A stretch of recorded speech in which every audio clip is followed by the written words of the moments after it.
Good morning, everyone! It's Celestie-Lou here. The prompt list I was basing my Inktober drawings off of had day 8 as drawing my OC as a dragon, but I didn't want to draw, let's say, Preston as a dragon, so I just drew Amaya today. I drew Amaya yesterday pretty much being a puppy and talking about her personality 99% of the time. I felt like challenging myself to draw a more epic and action pose for her today.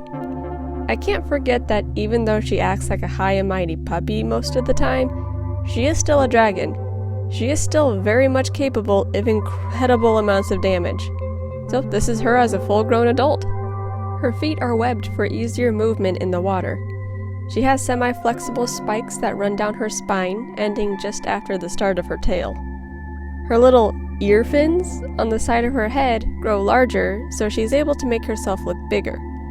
If you've ever seen a betta fish catch a glance at its reflection, its gills shift forward to make itself look bigger and threatening. Same thing with Amaya's ear fins. So let me talk about dragons in general in the world of Island in the Sky for a bit. All dragons are born as fire dragons. I know, I was just talking about Amaya being a water dragon, and now I'm changing it? Well, no. Several hundred years before the events of Season 1, a dragon came alone to a group of scientists with 2 eggs. This dragon was old. Even though he never said his exact age, he personally remembered things that were at least 1,000 years old.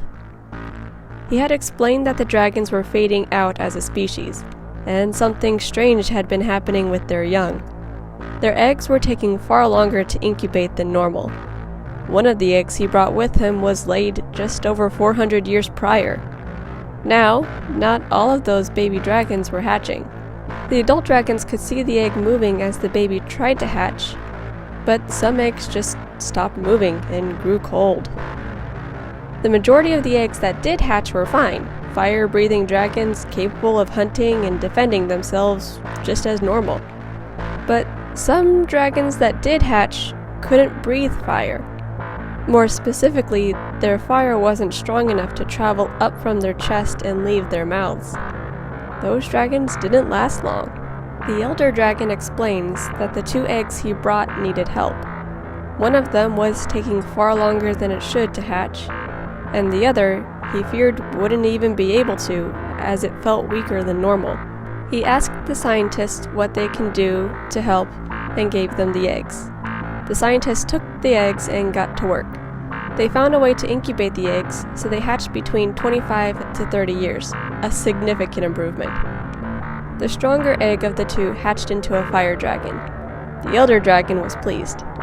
However, the weaker egg couldn't hatch on its own.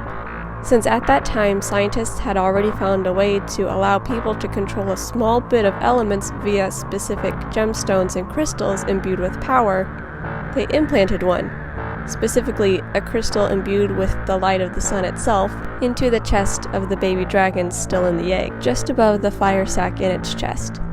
It worked. The baby dragon's fire heated the crystal, and light poured out from the dragon's mouth, hatching from its egg. The first light dragon. On instinct, these 2 baby dragons sought out 2 newborn human babies each, and bonded with them. Even though the elder dragon wasn't super thrilled about that part, he accepted it since the 2 babies hatched well. Every dragon since then has done the same, and sought out a newborn baby, then found another. He brought the rest of the eggs he had. The scientists repeated the process of these new eggs, and for every egg since. The elder dragon passed away a few years after he brought the rest of the eggs. Much later, to the surprise of new scientists, the 2 original dragons passed away at just over 100 years old. Each of those dragons bred 3 eggs each. The light dragon fathered a pair of twins, which, as the years pass, is incredibly rare. Both twins, one male and one female, were equally as weak as their father was in their eggs. And that's where I'll leave the lore on dragons for now. So Amaya would have been a dragon who could hatch from her egg, but wouldn't have been able to breathe fire as her flames wouldn't have been able to leave her mouth. So she has a water stone in her chest. Therefore, water dragon!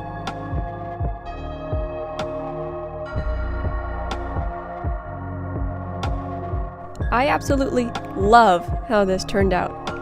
I know I've probably said that for every drawing so far, but it's true. I love the intensity in Amaya's eyes and how I chose to make the background a gray color so she pops more. Best Inktober yet. If you are enjoying Amaya this week, I'm sorry, but the next time I'm drawing her is on day 27. And she'll be wearing an ugly sweater. Just something to think about. Thank you all so much for watching and listening to me ramble about dragon lore. Don't forget to hit like and subscribe if you like this video. Tell me in the comments what you think of all that lore on dragons. Have a good day, everyone. Bye-bye!